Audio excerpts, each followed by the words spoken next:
Hello everybody and welcome to set and review number 75401, Ahsoka's Jedi Interceptor. This set released on January 1st, 2025 with a retail price of $44.99 and with a total of 290 pieces. That's about 15 and a half cents a piece, which is honestly way too much for a Jedi Interceptor.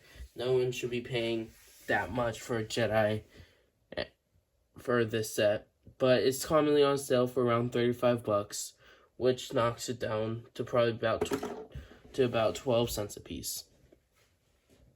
It includes 3 minifigures, being Ahsoka Tano, Anakin Skywalker, and R7A7, Ahsoka's astromech droid.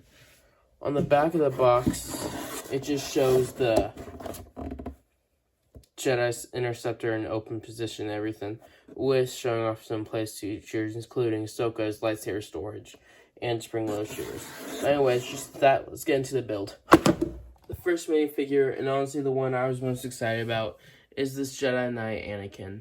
He has a basic blue lightsaber, and along with his belt and Jedi robes. He has the hairpiece he's been using for the past 20 years or so, which is honestly, I consider this one to be called the Anakin face. His basic face is a more stoic expression, and if you flip to the back of his face, it's a more angry, like, face, like he's fighting. He also continues the belt along with the Jedi robes on the back. Now, this Ahsoka minifigure is different. It's more special than the Anakin, because it's the second version of Ahsoka in this outfit, and the first one with midi legs, which are short legs which can pose.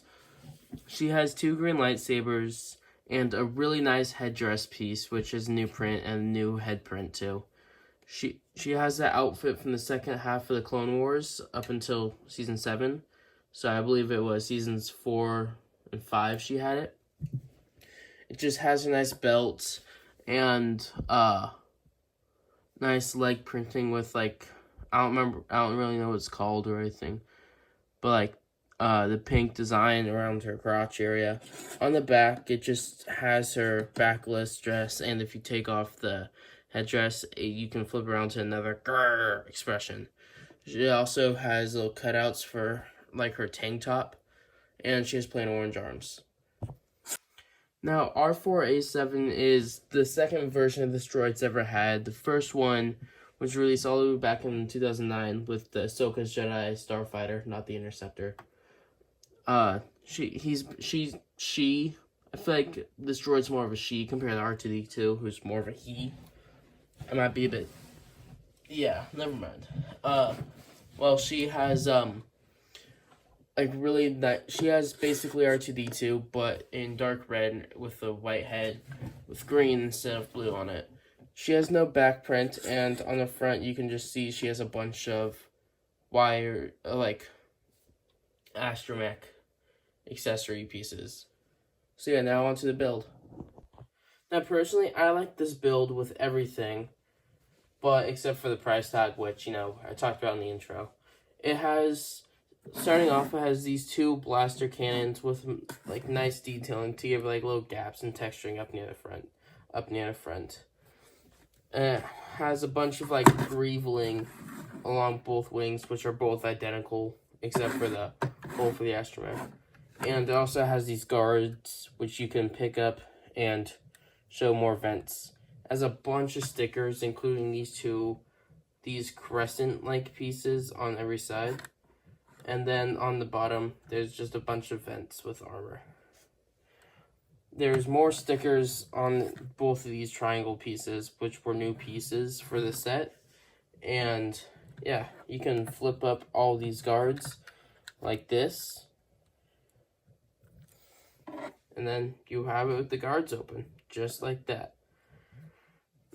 Both sides are identical, except for this little spot right here, which I already mentioned, which you can take the astromech droid, make sure its legs are straight, and then plop it in.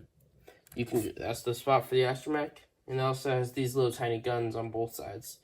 The bottom of it, which I'm getting into now, has it doesn't have any landing gear, but it has these jut outs on both wings. One of them's more hollow, so it can fit the droid, and also the other side just has brick built. Plus the third base being that I think this is more of the engine area.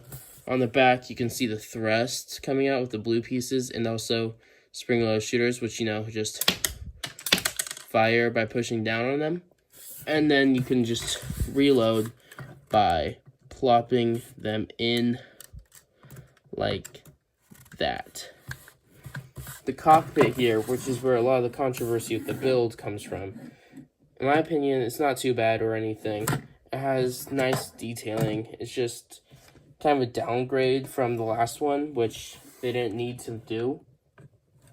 But yeah, you pick it up, grab your ahsoka, take the lightsaber lightsabers off for now, and just put her in, kind of in a half laying down, half seated. And then you can just put her in like that. She has a stickered control panel, which I don't know if is accurate to the Clone Wars. I haven't seen the arc this is based off of, because this ships in like 5 minutes in the Ahsoka being framed arc. Now, remember too much. So you just plop down the cockpit, and you can just swoosh. Now, with the Jedi Interceptor, after you swoosh it and everything, it's pretty swooshable. You could plop open the guards for the cockpit, and then it's even more swooshable. Personally, I think you can do a recolor of this to Obi-Wan's using the same cockpit piece, because Obi-Wan's has a similar color scheme, except I remember the white parts were gray, so you can take the cockpit and use it. The cockpit's all printed, and the white is a bit faded on it, but Lego's cheap. What do you expect? On the bottom of it here, you may have noticed these clips on the side, which were kind of pointless unless you take the lightsabers, put them down here. Personally, if I do mocks with my sets, I like to take lightsabers on the bottom like this and just angle them up like that. That way, it kind of looks like they're firing. And then I like to take the spring-loaded shooters for these types of things. Let me get it out. And shoot them through the front, which I always used to do as a kid whenever I was playing. Also, if you would like to too, you can put the lightsaber in, because it's the same color, like that. And you have her firing them both side by side. So yeah, let me grab that Anakin real quick. Flop his hair on the right. There you go. After that, and also just so you know, the red is not the brittle red anymore. They replaced that issue back in 2020. So you should be good with these. They shouldn't just crumble, other than occasional Lego cracking, which a lot of my torsos and heels and arms always do on basically all my figures. But yeah, if you're still here, thank you for watching till the end. Please remember to like and subscribe, and stay tuned for the next video I post, because I'm trying to get through a bunch of set reviews by the end of the month, and I am kind of behind, so I think I'm going to start uploading more than one a day. But currently it is about 11 p.m. and I'm tired, and I'm going to go to bed now. Bye.